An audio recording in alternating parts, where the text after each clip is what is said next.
तो हमने स्टार्ट किया था practice set 3.1 chapter number 3 circle का मैथ्स 2 ज्योमेट्री में। ठीक है, तो आज है हमारा लेक्चर नंबर 2। लेक्चर नंबर 1 में हमने अपने क्वेश्चन नंबर 1 और क्वेश्चन नंबर 4 को देखा था, जो बेस्ड था किस पर, टेंजेंट थ्योरम पे। ठीक है, तो टेंजेंट थ्योरम भी हमने समझा था और कुछ सर्कल से रिलेटेड प्रॉपर्टीज समझी थी और इन दोनों क्वेश्चंस को हमने सॉल्व किया था। आज के लेक्चर में हम लोग दो रिमेनिंग क्वेश्चन जो थे हमारे, क्वेश्चन नंबर 2 और क्वेश्चन नंबर 3 को सॉल्व करेंगे। इसको सॉल्व करने से पहले, जैसे कि हम हमेशा करते हैं, अपने एक छोटी सी प्रॉपर्टी को समझेंगे जो इन दोनों क्वेश्चन पे बेस्ड है। तो हालांकि वो प्रॉपर्टी या थियरम कह लो, ठीक है। तो इन दोनों क्वेश्चन को सॉल्व करने से पहले हम लोग क्या करते हैं ना, उस थियरम को देख लेते हैं। तो हमारा जो थियरम है, तो उस थियरम का नाम क्या है, टेंजेंट सेगमेंट थियरम। कल जो हमने देखा था वो क्या था, टेंजेंट थियरम। ठीक है, आज हम लोग क्या देखने वाले, टेंजेंट सेगमेंट थियरम। तो इसमें हमें क्या समझना है, ये जो हमारा थियरम है ये ज़्यादा कुछ है नहीं, बहुत सिंपल है। इसमें हमें बस प्रूफ क्या करना रहता है कि सर्कल के बाहर जो आप कोई भी एक आउटर पॉइंट ले लो और उस पॉइंट से आप कितने टेंजेंट्स ड्रॉ कर सकते हो, तो 2 टेंजेंट्स ड्रॉ कर सकते हो। और ये दोनों टेंजेंट क्या होंगे, तो आपस में कॉन्ग्रुएंट होंगे। तो टेंजेंट सेगमेंट थियरम हमको क्या कहता है कि tangent segment drawn from the external point of the circle are congruent. ठीक है, ये टेंजेंट सेगमेंट्स हैं और ये कहाँ से बनी है, तो एक्सटर्नल पॉइंट से ना। एक्सटर्नल मतलब देखो, जैसे मान लो कि ये सर्कल है और सर्कल के बाहर कहीं पे भी आप एक पॉइंट ले लो, चाहे यहाँ ले लो या फिर मान लो कि ये सर्कल है, मैंने यहाँ पे पॉइंट ले लिया, तो ये सर्कल का एक्सटर्नल पॉइंट है। अब इस एक्सटर्नल पॉइंट से मैं कितने टेंजेंट ड्रॉ कर सकती हूँ, तो 2 टेंजेंट। ये टेंजेंट, ठीक है, ये ऐसे बाहर से जाएगा, अंदर से नहीं, तो 2 टेंजेंट्स बना सकते हैं। अब ये जो दोनों टेंजेंट बने ये क्या होंगे, तो ये आपस में कॉन्ग्रुएंट होंगे। ठीक है, इनके लेंथ आपस में क्या होंगे, तो इक्वल होंगे। कॉन्ग्रुएंट मतलब इक्वल होगा। अब देखो, ये तो हमारा थियरम है। अब इसमें हमें समझना क्या है कि हम लोग जब ये बनाते हैं तो देखो, ये ओपी आपको दिख रहा है, ठीक है। तो यहाँ पे हमें कितने ट्राइंगल्स बनते हुए दिख रहे हैं, 2 ट्राइंगल्स दिख रहे हैं, ट्राइंगल नंबर 1 और ट्राइंगल नंबर 2। और हमें पता है कि टेंजेंट थियरम में हमने क्या समझा था कि जो रेडियस से लाइन जाता है और टेंजेंट पे जॉइन होता है वो क्या होता है, तो परपेंडिकुलर होता है, 90 डिग्री एंगल बनता है। तो रेडियस भी क्या हो गए, आपस में कॉन्ग्रुएंट हो गए ना, क्योंकि एक ही सर्कल है। तो जो रेडियस ये होगा वही रेडियस ये भी होगा। तो इसमें जो दोनों टेंजेंट पे रेडियस बन रहे हैं उन रेडियस के लेंथ भी आपस में क्या हो जाएंगे, तो इक्वल होंगे। और इन एक्स्ट्रा आपको दिख रहा होगा ये वाला जो सेगमेंट ओपी है, ये क्या है, तो दोनों टेंजेंट का बाइसेक्टर बोल सकते हैं इसको एक तरह से। तो ये क्या है, कॉमन सेगमेंट है दोनों के लिए। तो अगर टेंजेंट सेगमेंट थियरम प्रूफ करने के लिए अगर आपको आ गया, तो हमें प्रूफ क्या करना रहता है कि L P is equals to M P. तो आप कैसे प्रूफ कर सकते हो, तो देखो, पहले तो L O will be equal to O M, फिर O P equals to O P. क्यों, क्योंकि कॉमन साइड है। और हमें ये पता है कि ये जो एंगल बन रहा है वो भी क्या है, 90 डिग्री। तो दोनों ट्राइंगल्स में, 2 ट्राइंगल दिख रहे हैं ना, एक ट्राइंगल और 2 ट्राइंगल, तो दोनों ट्राइंगल में एंगल्स भी हमको दिख रहे हैं 90 डिग्री 90 डिग्री। तो एसएएस टेस्ट से हम लोग क्या कर सकते हैं, दोनों ट्राइंगल्स को इक्वल प्रूफ कर सकते हैं। तो जब देखो ये भी आपस में कॉन्ग्रुएंट है, ये भी आपस में कॉन्ग्रुएंट है और एंगल भी हमें क्या मिल रहे हैं, कॉन्ग्रुएंट मिल रहे हैं, तो ट्राइंगल्स क्या हो गए, सिमिलर हो गए। तो इस हिसाब से जब ट्राइंगल्स आपस में सिमिलर हो जाते हैं तो उनके साइड्स, जो भी साइड्स बचे हुए हैं वो भी क्या हो जाएंगे, आपस में सिमिलर हो जाएंगे। तो एलपी भी किसके इक्वल हो जाएगा, एमपी के।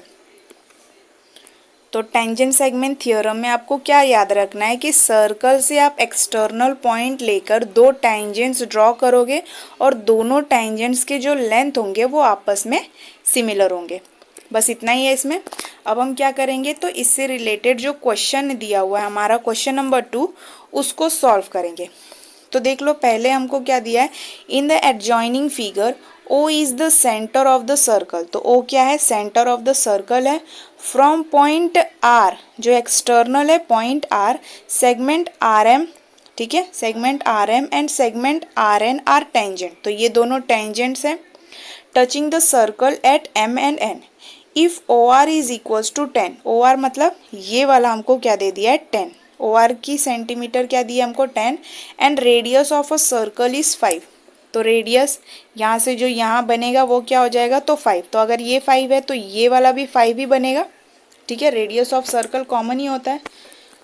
देन फाइंड क्या करना है, what is the length of each tangent segment, तो ईच टेंजेंट सेगमेंट का लेंथ हमको क्या करना है, तो फाइंड करना है, मतलब आर एम और आर एन की वैल्यू हमको फाइंड करनी है। तो अगर आर एम की वैल्यू मिल जाएगी तो आर एन की मिल जाएगी ना, क्यों, क्या होते हैं, दोनों टेंजेंट्स आपस में इक्वल होते हैं, तो R M is equals to R N. तो अगर आर एम आपने निकाल लिया तो आर एन तो आपको इजीली मिल सकता है, या अगर आर एन आपने निकाल लिया तो आर एम भी पता कर सकते हो, दोनों में से कुछ भी कर सकते हो।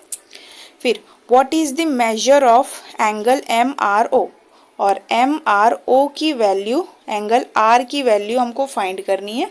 उसके बाद फाइंड करना है what is the measure of angle M R N, ये पूरे का फाइंड करना पड़ेगा, ठीक है, पहले एम आर ओ का फाइंड करेंगे, उसके बाद एम आर एन का फाइंड करेंगे।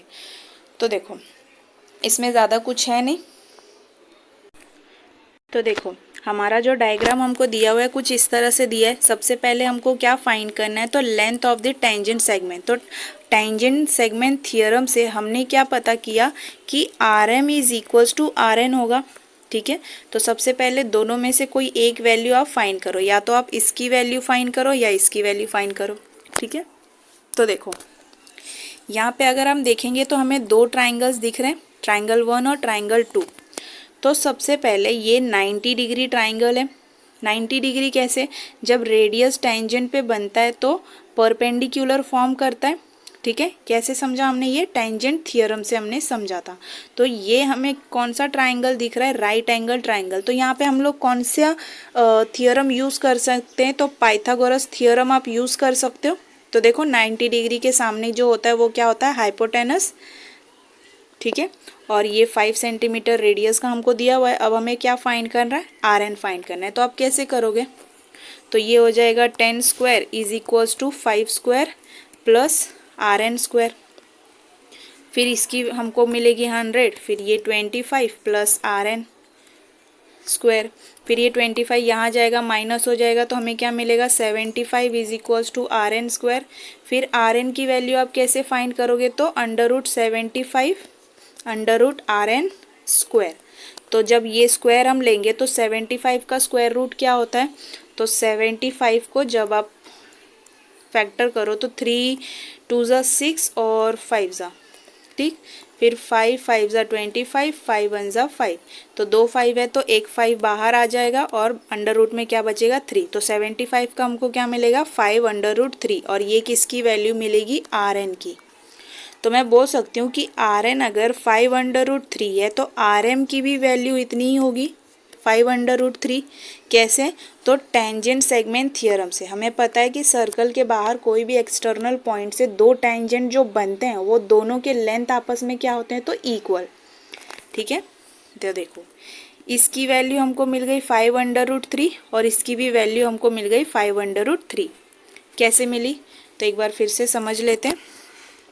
तो हमने क्या किया, ट्राइंगल RON में हमने पाइथागोरस थ्योरम यूज़ किया, जिसमें एंगल N क्या है हमारा 90 डिग्री है, तो टेंजेंट थ्योरम से हमें पता है। फिर OR की वैल्यू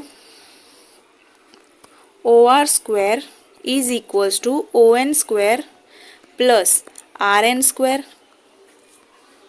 OR की वैल्यू है 10 स्क्वायर, ON की वैल्यू है 5 square plus R N square, तो ये हमको मिल गया 100 is equals to 25 plus R N square. अब ये 25 इधर आएगा माइनस हो जाएगा तो 75 हो जाएगा आर एन स्क्वायर। अब क्या करोगे, स्क्वायर रूट लोगे दोनों साइड, तो ये स्क्वायर से ये कटेगा और 75 का हमने जस्ट देखा क्या आया 5√3 is equals to R N. और हमें पता है कि आर एन जो है वो किसके इक्वल है, आर एम के इक्वल है। तो अगर आर एन की वैल्यू 5√3 है तो इसकी भी वैल्यू हमको क्या मिलेगी, 5√3। कैसे, तो टेंजेंट सेगमेंट थ्योरम से। ठीक है, तो आर एम और आर एन की वैल्यू, आप देखो मैंने ये वाला ट्राइंगल यूज़ किया, आप चाहें तो ये वाला भी यूज़ कर सकते हो। ठीक है, तो जब हम लोग फेयर करेंगे ना तो हम लोग ये वाला ट्राइंगल को यूज़ करके देखेंगे, वैल्यू आपको दोनों की सेम ही मिलेगी, 5√3 और 5√3 टेंजेंट सेगमेंट थ्योरम से। अब सेकेंड हमको क्या पूछा है, तो एम आर ओ की वैल्यू पूछी है। किसकी, एम आर ओ की वैल्यू। अब देखो हम लोगों ने एक प्रॉपर्टी पढ़ी थी, कौन सा, 30-60-90 वाली, 30-60-90 वाली प्रॉपर्टी हमने पढ़ी थी।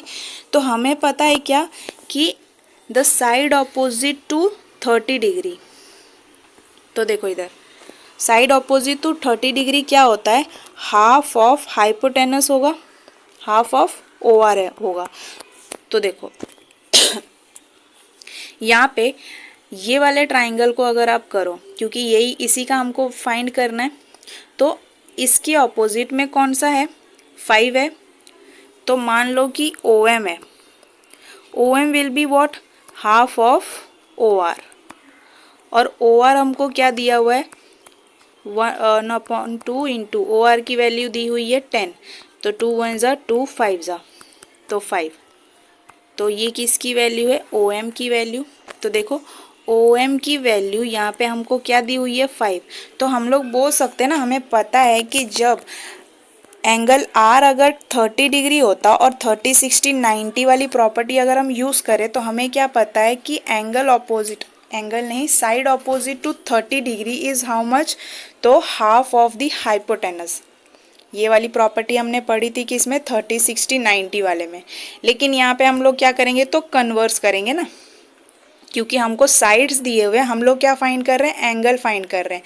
30-60-90 में क्या होता था, हमको एंगल्स दिए रहते थे और हम लोग क्या करते थे, तो साइड फाइंड करते थे। हमें यहाँ पे दिया है कि ओ एम क्या है, हाफ है किसका, हाइपोटेनस का।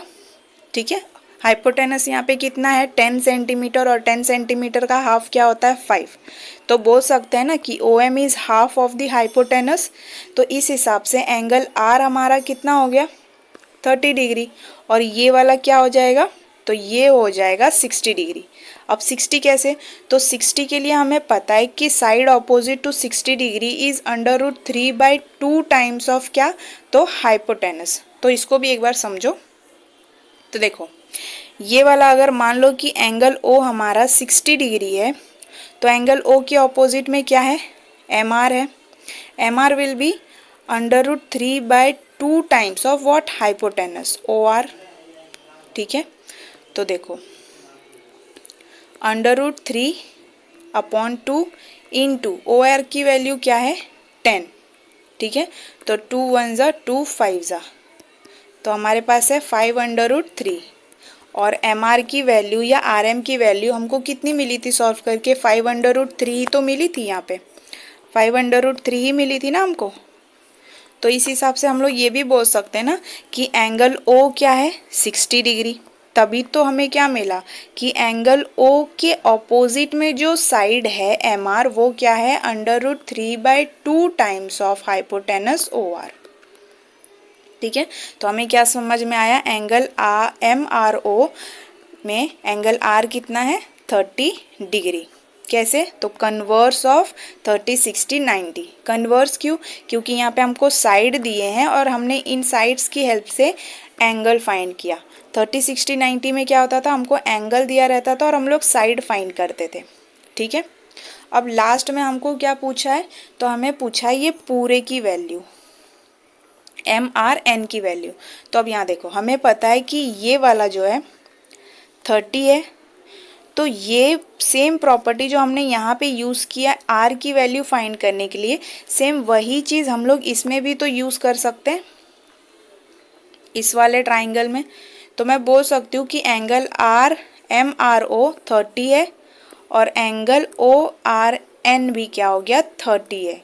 तो दोनों को जब ऐड करोगे तो आपको क्या मिलेगा, angle M R N is equals to how much, तो 60 डिग्री। ठीक है। तो ये वाला क्वेश्चन हमको बस इसी तरह सॉल्व करना था। जितने भी हमने पीछे प्रॉपर्टीज पढ़े थे ना वो सबको इसमें हम लोगों ने क्या किया, यूज़ कर दिया। पहले तो हमने टेंजेंट थ्योरम भी यूज़ किया, जिससे हमें पता चला कि रेडियस टेंजेंट पे क्या होता है, परपेंडिकुलर होता है। तो रेडियस की वैल्यूज़ भी आपस में क्या है, इक्वल है। यहाँ पे हमने पाइथागोरस थ्योरम यूज़ करके आर एम की वैल्यू भी फाइंड कर दी। आर एम की मिल गई तो आर एन की भी आपको मिल सकती है, क्योंकि टेंजेंट सेगमेंट थ्योरम से हमें क्या पता है कि टेंजेंट जो आउटर पॉइंट से बनता है वो इक्वल होता है। उसके बाद हमें एम आर ओ की वैल्यू फाइंड करनी थी। तो एम आर ओ की वैल्यू हमने कैसे फाइंड की, कन्वर्स ऑफ 30, 60, 90 डिग्री ट्राइंगल का थ्योरम यूज़ करके। फिर हमें पता है कि एम आर ओ में अगर आर 30 डिग्री है तो सेम प्रॉपर्टी दूसरे वाले ट्राइंगल में भी अगर आप यूज़ करोगे तो आर की वैल्यू क्या आएगी, 30 डिग्री। तो दोनों 30, 30 दोनों को ऐड करो तो आपको पूरे ट्राइंगल का एम आर एन की वैल्यू आपको क्या मिलेगी, तो ये मिलेगी हमको 60 डिग्री। ठीक है। तो बस इसमें यही करना था। तो रफ में हम लोगों ने समझ लिया, अब एक बार इसको फेयर में समझते हैं। तो एक बार फेयर में देख लो किस तरह से करेंगे। हमें गिवन क्या है, segment R M and segment R N are tangent. ठीक है। फिर therefore angle O M R is equals to angle O N R is equals to 90 degree. कैसे, तो टेंजेंट थियरम से हम ये प्रूव करेंगे। हमें ये भी पता है कि ओ एम 5 सेंटीमीटर है और ओ आर क्या है, 10 सेंटीमीटर। कैसे, तो ये गिवन है क्वेश्चन में ही। फिर in triangle O M R, पहले देखो रफ में हमने नीचे वाला ट्राइंगल लेके देखा था और वैल्यू फाइंड की थी टेंजेंट की। इसमें हमने क्या किया ना, ऊपर वाले ट्राइंगल का, जो ऊपर बना था ट्राइंगल उसको लिया है और किसकी वैल्यू फाइंड की है, तो आर एम की। ठीक है। रफ में हमने आर एन की वैल्यू फाइंड की थी, तो सेम वही सब करेंगे इसमें भी। और हमें देखो जो आर एन का रफ में हमें मिला था वही वैल्यू हमें आर एम का भी मिला है, क्योंकि आर एम और आर एन क्या है, दोनों इक्वल है। कैसे, तो टेंजेंट सेगमेंट थियरम से हमें ये बात पता है। फिर उसके बाद हमें क्या फाइंड करना था, ओ एम आर में, ओ ट्राइंगल जो ऊपर वाला ट्राइंगल था उसमें एम आर ओ की वैल्यू फाइंड करनी थी, जो हमारा क्वेश्चन सेकेंड का डिमांड था। ठीक है। तो उसमें हमने क्या दिखा कि एंगल आर के ऑपोजिट में जो साइड है वो क्या है, हाफ था किसके, हाइपोटेनस के। तो ये वाला प्रॉपर्टी हमें कब मिलता है, अगर एंगल आर कितना होता, 30 डिग्री होता, तो ही क्या होता, उसके ठीक सामने का जो साइड है वो क्या हो जाएगा, हाफ ऑफ द हाइपोटेनस। तो ये हमने देखा है कन्वर्स ऑफ 30, 60, 90। तो कन्वर्स क्यों, क्योंकि हमें साइड्स दिए हुए हैं, हमने क्या फाइंड किया, एंगल फाइंड किया। और अगर ये कन्वर्स ना रहता, सिर्फ 30, 60, 90 में हमें क्या पता है कि हमें एंगल्स दिए रहते थे और हम लोग साइड्स फाइंड करते थे। ठीक है। इसीलिए ये क्या है, कन्वर्स ऑफ 30, 60, 90। सिमिलरली अगर angle M R O 30 degree है तो एंगल एन आर ओ भी कितना हो जाएगा, 30 डिग्री। सेम प्रॉपर्टी अगर आप नीचे वाले ट्राइंगल में भी यूज़ करते तो आपको एन आर ओ की वैल्यू भी क्या मिलती, तो 30 डिग्री ही मिलती। अब इन दोनों को हम लोग क्या करेंगे, ऐड करेंगे, क्योंकि जो हमारा एम आर ओ बना था वो बाइसेक्टर ओ आर से, जो ओ आर गया था वो क्या हुआ, ये बाइसेक्टर है और इसने क्या किया, ये पूरे एंगल को दो इक्वल पार्ट्स में डिवाइड कर दिया। तो एक M R O plus O R N, दोनों को जब आप ऐड करोगे तो आपको पूरे एंगल की वैल्यू मिलेगी एम आर एन की। तो सेम वही काम हमने यहाँ किया, तो हमें एम आर एन की वैल्यू कितनी मिल गई, तो 60 मिल गई। ठीक है। तो बस इतना ही हमें पूछा था हमारे क्वेश्चन में। तो एक बार इसको अच्छे से देख लो कैसे सॉल्व करना है, फिर फटाफट अपने नोटबुक में भी उतार लो।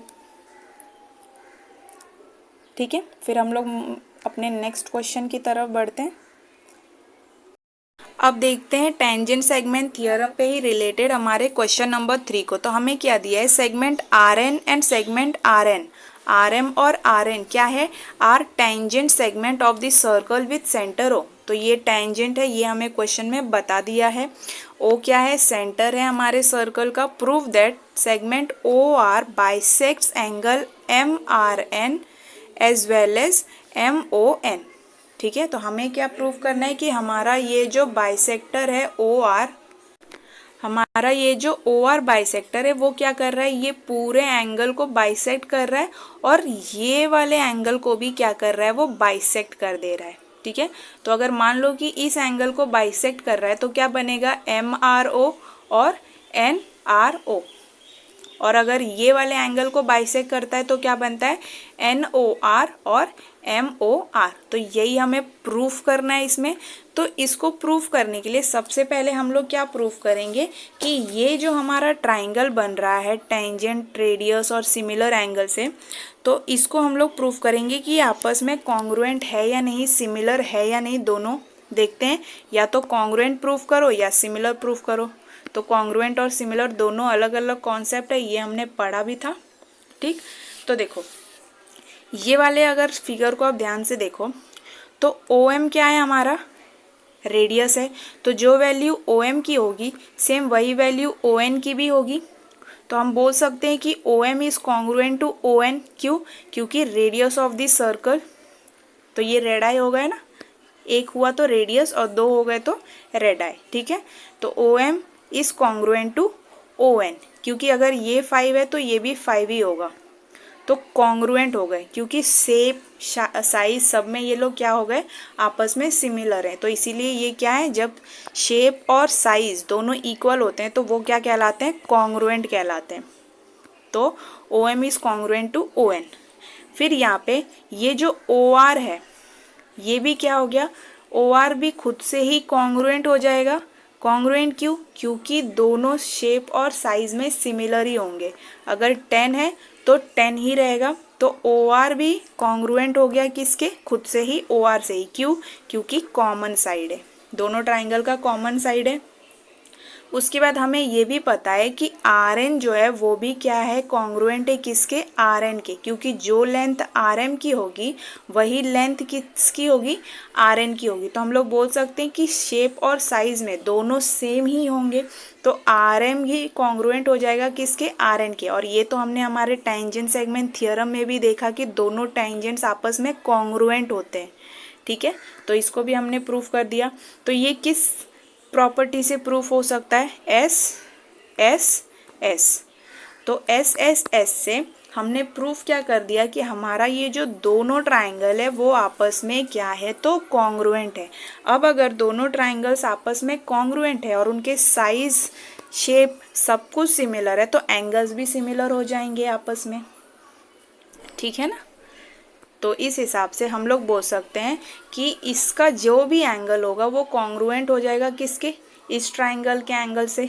इस ट्राइंगल का जो भी एंगल होगा वो कॉन्ग्रुएंट होगा किससे, ये ट्राइंगल के एंगल से। कैसे, क्योंकि दोनों ट्राइंगल्स को तो हमने कॉन्ग्रुएंट प्रूफ कर दिया ना। तो अगर साइड टेस्ट से हमने ये प्रूफ किया कि ट्राइंगल्स आपस में कॉन्ग्रुएंट है। तो कॉन्ग्रुएंट का मतलब क्या है कि अगर साइज इनका सिमिलर है तो शेप भी सेम ही हो जाएगा, तो एंगल्स भी आपस में सारे क्या हो जाएंगे, तो सिमिलर कॉन्ग्रुएंट हो जाएंगे। तो हमें ये बस इसमें इतना ही प्रूफ करना है। तो इसको डायरेक्ट फेयर में देखते हैं हम लोग।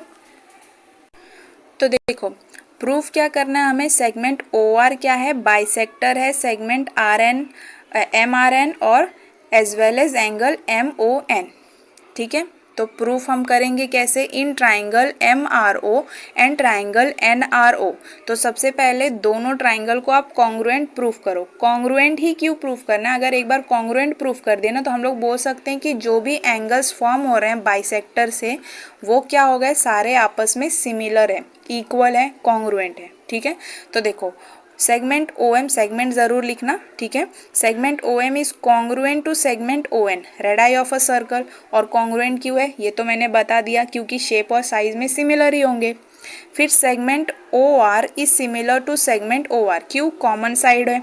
फिर segment R M is congruent to segment R N, कैसे, तो टेंजेंट सेगमेंट थियरम से। और टेंजेंट सेगमेंट थियरम हमें खुद बताता है कि जब सर्कल के एक्सटर्नल पॉइंट से आप दो टेंजेंट ड्रॉ करते हो तो दोनों टेंजेंट्स क्या होते हैं, आपस में कॉन्ग्रुएंट होते हैं। ठीक है, तो यहाँ पे हमने किस टेस्ट से प्रूव किया, बाय एस एस एस। और एस एस एस क्या है, साइड साइड साइड। ठीक है, साइड टेस्ट से हमने क्या प्रूफ किया कि triangle MRO is congruent to triangle NRO, और अगर कॉन्ग्रुएंट है तो उसके सारे एंगल्स भी आपस में कॉन्ग्रुएंट हो जाएंगे। तो हम लोग बोल सकते हैं कि MOR is congruent to angle NOR। ठीक है, ट्राइंगल्स अगर कॉन्ग्रुएंट है, सारे साइड्स उनके आपस में कॉन्ग्रुएंट है, तो एंगल्स भी कॉन्ग्रुएंट हो ही जाएंगे। ठीक है, तो एंगल O जो है वो कॉन्ग्रुएंट है, MOR is congruent to angle NOR।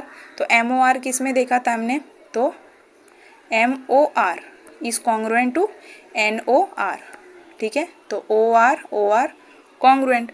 फिर MRO is congruent to NRO। तो ये वाला एंगल भी आपस में कॉन्ग्रुएंट ही हो गया, और O भी आपस में क्या हो गया, कॉन्ग्रुएंट हो गया। तो हम लोग बोल क्या सकते हैं कि सेगमेंट OR क्या है, बाइसेक्टर है सेगमेंट MRO और एंगल MON के। तो segment OR bisects angle MRN and angle MON, और जब वो बाइसेक्ट कर रहा है तो दोनों एंगल्स को 2 इक्वल पार्ट्स में वो क्या कर रहा है, डिवाइड कर रहा है, जिसकी वजह से क्या हो जा रहे हैं, ये जो दोनों ट्राइंगल्स मिल रहे हैं आपस में क्या है, तो कॉन्ग्रुएंट है। ठीक है, तो ये बस इतना ही है, एक बार देख लो इसको अच्छे से।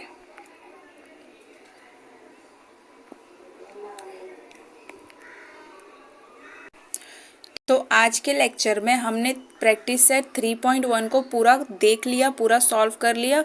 तो हमने क्वेश्चन नंबर 1, 2, 3, 4 चार ही क्वेश्चंस थे, चारों क्वेश्चंस को हमने क्या कर लिया है, तो कवर कर लिया है। तो जितने भी क्वेश्चंस हमने किए हैं, जो मैं हमेशा बोलती हूँ, एक बार आप खुद से भी प्रैक्टिस करना। और देखो, जितने भी पीछे हमने चैप्टर नंबर 1, चैप्टर नंबर 2 में प्रॉपर्टीज़ को पढ़े थे, समझे थे, जो भी थियरम्स पढ़े थे, वो कहीं ना कहीं इन सारे में हम लोगों ने क्या किया, आज यूज़ किया। 30, 60, 90, फिर उसके बाद जो भी हमने कॉन्ग्रुएंट ट्राइंगल्स के लिए प्रॉपर्टीज़ को पढ़ा था, सिमिलर ट्राइंगल्स के लिए प्रॉपर्टीज़ को पढ़ा था, फिर सिमिलैरिटी क्या होती है, कॉन्ग्रुएंट क्या होता है, ये सब हमने पढ़ा था अपने फर्स्ट और सेकंड चैप्टर में। तो वो कहीं ना कहीं इसमें भी हमने यूज़ किया है। तो जो भी पीछे हम लोग प्रॉपर्टीज़ या थियरम्स को पढ़ते हैं, एक बार आप खुद उन सब चीज़ों को भी रिवाइज किया करो। तो बस आज के लिए इतना ही, बाकी आप लोग प्रैक्टिस करते रहो, पढ़ते रहो। Thank you, bye bye.